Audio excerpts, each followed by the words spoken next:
Afternoon, ma'am. We are the last reporter of GSI. So, our topic is week 18. The topic all about taking care of the self, the need for self-care and compassion. So, let's start the introduction. Self-care and self-compassion are essential for maintaining mental, emotional, and physical well-being. They are necessary to manage stress, prevent burnout, and promote resilience.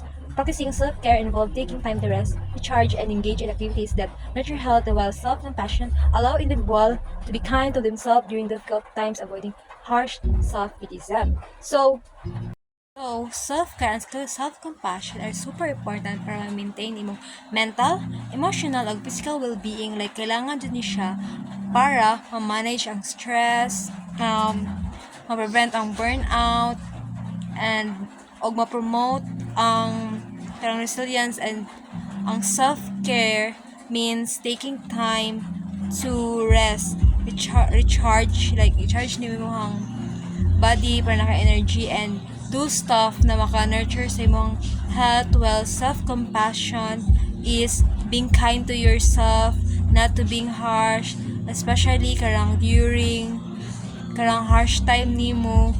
No need na mag-overthink or mag self-criticize mo self. So next, you're the engine of your life. If you don't care for your engine, it keep fueled. It will not serve you well.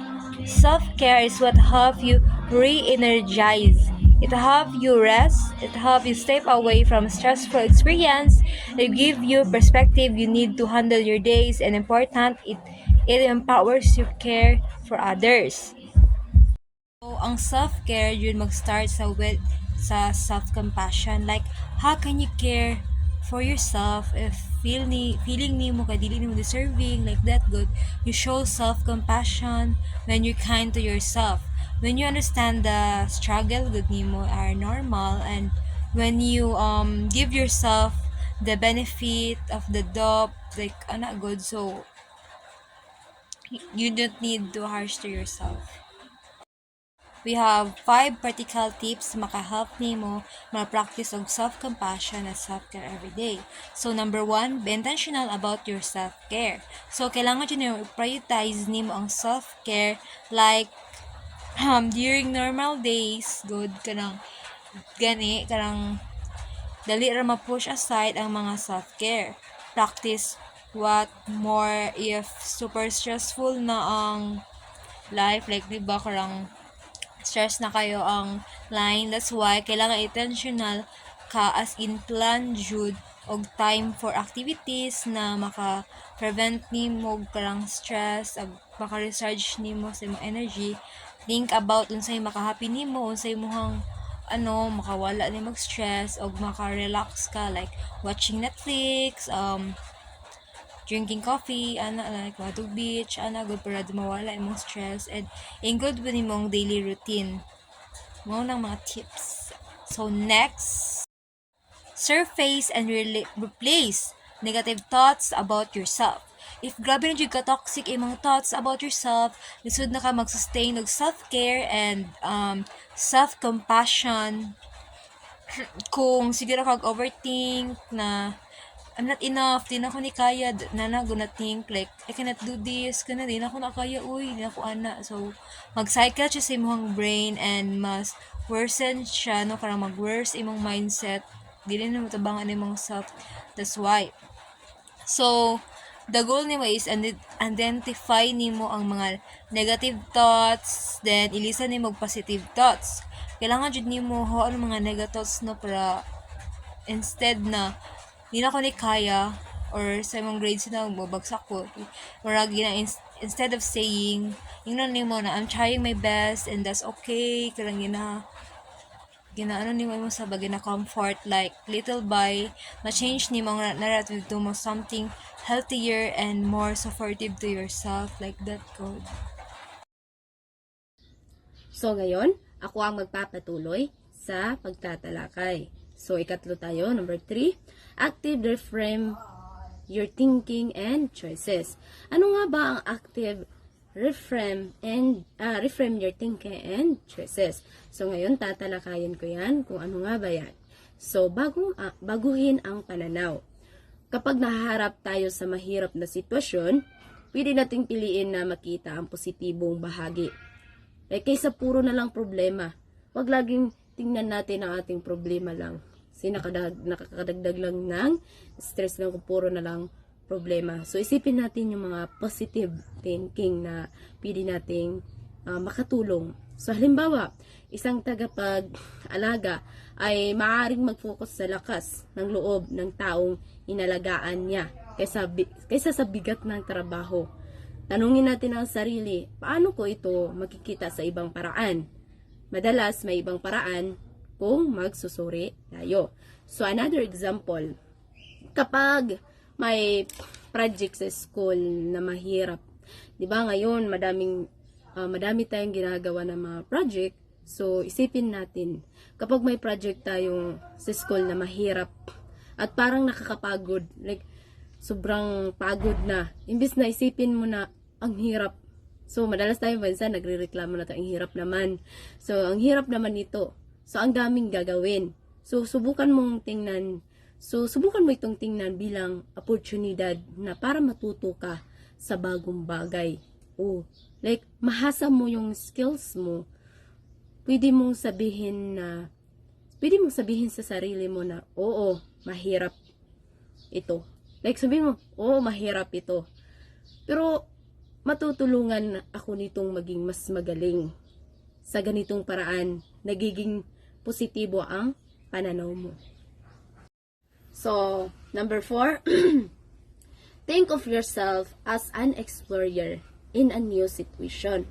Ano nga ba ang think of yourself as an explorer in a new situation? So, tatalakayin natin yan. Example, ito, kapag may sinusubukan kang bago, kanang nakagisubukan na bago, huwag kang matakot na magkamali. Isipin mo ang sarili mo bilang explorer o tagapag-discovery. Like, hindi lahat ng susubukan mo ay magiging tama. At ayos lang iyon dahil bahagi ito ng pagkakatuto at paglago ng iyong kaalaman. Hindi lang ito kabiguan, ito ay pagtuklas. So, another example, kapag may bago kang subject sa school mo na mahirap tulad ng math, mahirap talaga yung math. So, isipin mo ito bilang isang pagkakataon na matuto ng bago. Sa halip na mahadlok ka, matakot sa posibleng magkamali ka, isipin mo na parang isa kang tagapag-discovery or explorer na sinibukang mong unawain ang mga bagay. Kung magkakamali ka, hindi ito kabuguan, kundi bahagi ng proseso ng pagkakamali mo. Yun ang explorer or think of yourself as an explorer, a new situation. So, number 5, co-create a new normal around caring. Ano nga ba ang co-create a new normal around caring? So, tatalakayin natin. Like, lumikha ng bagong paraan ng pag-aalaga. Sa halip sa simpleng tanungin na ang kumusta ka, dumiritso kang sa usapan na subukan mo magtanong na mas malalim tulad ng kumusta ang pakiramdam mo ngayon? Kumusta ang pakiramdam mo ngayon? O paano mo inaasikaso ang sarili mo? Like, sa ganitong paraan, mas malalim ang koneksyon at mas nararamdaman ng tao na inaalala mo sila. So, katulad na lang na halimbawa, pamilya. Sa pamilya, sa halip na tanungin lang na kumusta ka, like, subukan mong gawin na personal na ang tanong tulad ng ano ang nararamdaman mo ngayon, o may maitutulong ba ako? Pwede rin kayong mag-set ng oras na magkasama, like tulad ng sabay-sabay na magdarasal, like mag-movie, movie night, o sa simpleng kwentuhan, bago matulog, like magkwentuhan muna kayo or magtingin kayo ng movie, Like, para mag-bonding kayo sa family mo, ganun. So, like, sa ganitong paraan, na ipapakita mo na tunay kayong nagmamalasakit sa bawat isa or sa isa't isa. So, susunod, self-care is about an individual and team sport. Just like our lives, self-care is multi-dimensional. There is a rational dimension. So, there is a physical dimension, there are personal, professional dimension, and there is a spiritual dimension. The question is, how can we test about those dimensions to make sure we're building self-compassion and self-care into all of them. Self-compassion and self-care should be viewed as both an individual and a team sport. It's just something we do for ourselves, for each other, and collectively together as a teams, as a partners and families. So, ano nga ba ang self-care? So, ito ay, ito yung pag-aalaga sa sarili. Like, importante talaga yung pag-aalaga natin sa ating sarili.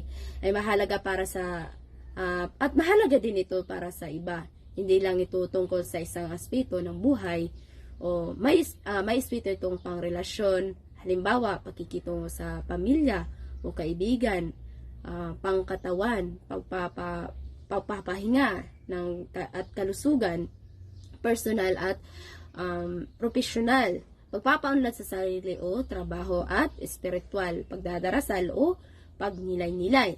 Ang tanong ay, paano natin masisiguro na alagaan natin ang bawat aspeto ng ating buhay? Dapat nating tingnan ang self-care bilang isang responsibilidad natin sa sarili at sa iba.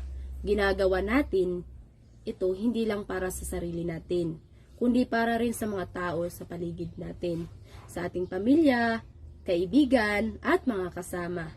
Like, sama-sama na pwede tayong magtulungan para mas maging masaya at mas maayos ang bawat isa. So, may mga halimbawa tayo dito, no? Like, physical na aspeto. Kung gusto mong maalagaan ang katawan mo, like, pwede ka mag-exercise, so magpapahinga ng sapat. Pero, kung nasa pamilya or team kayo, pwede ninyong gawin ito ng sama-sama, tulad ng paglalakad sa park, or paglalaro sa sports. Sa ganitong paraan, naalagaan mo na ang sarili mo. So, natutulungan mo pa ang iba na maging malusog or mas malusog. So, rational na aspeto. Kapag like stress na ang kaibigan mo, like stress na masyado dahil sa school, academic ACADS, pwede mong tanungin na kumusta na siya at naglalaan pa ba siya ng oras para sa naglaan ng kumusta siya at maglaan ng oras para makinig. Maglaan ka ng oras para makinig. Sa ganitong paraan, napapalakas mo ang relasyon nyo habang natutulungan mo rin siya sa pag-aalaga ng emosyon niya. So, spiritual na aspeto, maaari kang maglaan ng oras para magdasal. Siyempre, importante talaga yung pagdarasal, pagnilay-nilay para sa sarili mo. Pero pwede rin itong gawin mo sa pamilya mo, tulad ng sabay-sabay kayong magdarasal o pagsimba. Like, magsimba kayo ng Sabado sa Christian, magsimba kayo ng Domingo, like sa amin, like doon magsimba, like para mag-create tayo ng communication sa bawat isa. Sa ganitong paraan, like nagtutulungan tayo para mapapalapit kayo sa bawat isa. Ang self-care hindi lang sa personal, maaaring gawin ito ng sama-sama para sa makinig ang lahat.